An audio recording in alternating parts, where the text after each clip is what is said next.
Breaking news आ रही है। America और उत्तर कोरिया के तनाव से जुड़ी अमेरिका ने उत्तर कोरिया को जवाब देने के लिए दक्षिण कोरिया में परमाणु पनडुब्बी तैनात करने का ऐलान कर दिया।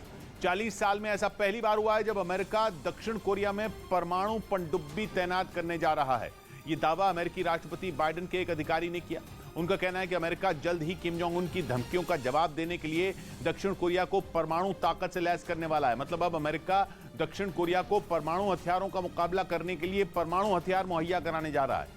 दक्षिण कोरिया लंबे वक्त से अमेरिका से परमाणु हथियारों की मदद मांग रहा था, जो पूरी होती दिख रही है, जिसका सीधा मतलब यह है कि अमेरिका किम जोंग उन को तगड़ा झटका देने वाला है। पश्चिमी मीडिया का दावा है कि बाइडेन ने एक ऐसा प्लान तैयार कर लिया है जिसके बाद किम जोंग उन दक्षिण कोरिया को कभी परमाणु हमले की धमकी नहीं दे पाएंगे, क्योंकि अब उसकी सुरक्षा की जिम्मेदारी अमेरिका के कंधों पर होगी।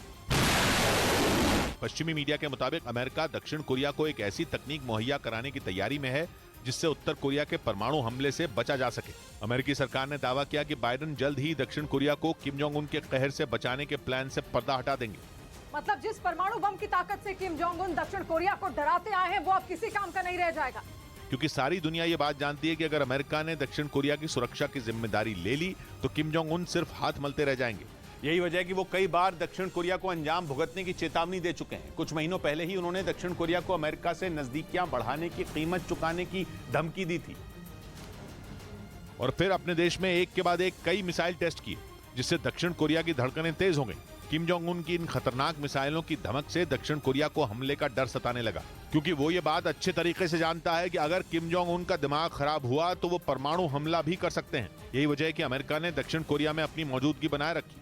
उसने किम जोंग उन की तमाम धमकियों के बावजूद वहां कई सैन्य अभ्यास किए और अब वो परमाणु हमले से उसे बचाने के लिए एक नए प्लान को पेश करने वाला है। इस बीच अमेरिका की मीडिया ने दावा किया कि अमेरिकी वायुसेना के जवान अब पोलैंड में तैनात होंगे। बताया गया कि नेटो के सदस्य देशों की सुरक्षा के लिए अमेरिका ने यह कदम उठाया ताकि वो रूस को यह बता सके कि नेटो के सदस्य देश अकेले नहीं हैं। असल में रूस और यूक्रेन की जंग के बीच पोलैंड पर खतरा बढ़ गया है। अमेरिकी मीडिया के मुताबिक इसीलिए अब पोलैंड में अमेरिकी वायुसेना को तैनात करने की तैयारी की गई ताकि रूस पोलैंड को आंखें दिखाने की हिम्मत न जुटा पाए। जंग की शुरुआत से ही पोलैंड यूक्रेन को अलग अलग तरह की मदद भेजता आया है, जिसकी वजह से उसे पुतिन लगातार अंजाम भुगतने की धमकी देते रहे हैं। बताया गया कि अब रूसी सेना को सबक सिखाने के लिए ही अमेरिका ने यह कदम उठाया। लेकिन अगर ऐसा होता है तो ऐसा पहली बार होगा जब अमेरिकी सेना स्थायी तौर पर पोलैंड में तैनात होगी। उधर ईडी की जांच में अतीक अहमद गैंग की 20 से ज्यादा फर्जी कंपनियों को पता चला। सूत्रों के मुताबिक अतीक और उसके करीबी काली कमाई को सफेद करने में जुटे थे,